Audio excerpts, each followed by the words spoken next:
Delta news మిత్రులకు స్వాగతం.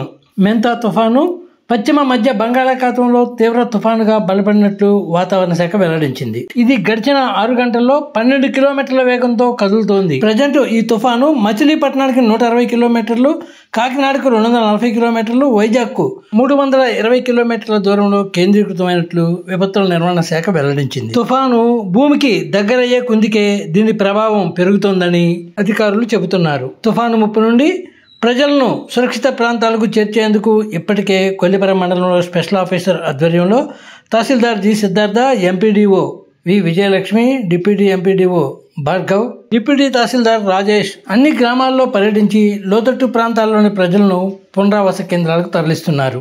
బాధితులకు సహాయ సహకారాలు అందించేందుకు కంట్రోల్ రూమ్ ఏర్పాటు చేశారు. వల్లభాపురంలో టీడీపీ సీనియర్ నాయకులు వంగా సామిరెడ్డి, నీటి సంఘాల అధ్యక్షులు బొట్ట శ్రీరాములు రెడ్డి, టీడీపీ నాయకులు విప్పల రమేష్ రెడ్డి బాధితులను పునరావాస కేంద్రాలకు తరలించే విషయంలో అధికారులకు సహాయపడుతున్నారు. ఇప్పటికే అత్తోటలో 20 మందిని, తూములూరులో 270 మందిని, వల్లభాపురంలో 70 మందిని, కొల్లిపరలో 50 మందిని రీహాబిలిటేషన్ సెంటర్లకు తరలించినట్లు తెలుస్తోంది. ఫ్రెండ్స్, లేటెస్ట్ న్యూస్ అప్డేట్స్ కోసం ఇప్పటి వరకు మీరు మా ఛానల్ను సబ్స్క్రైబ్ చేసి ఉండకపోతే వెంటనే సబ్స్క్రైబ్ చేసుకోండి. అలాగే లేటెస్ట్ అప్డేట్స్ మా ఛానల్ నుంచి తెలుసుకోండి.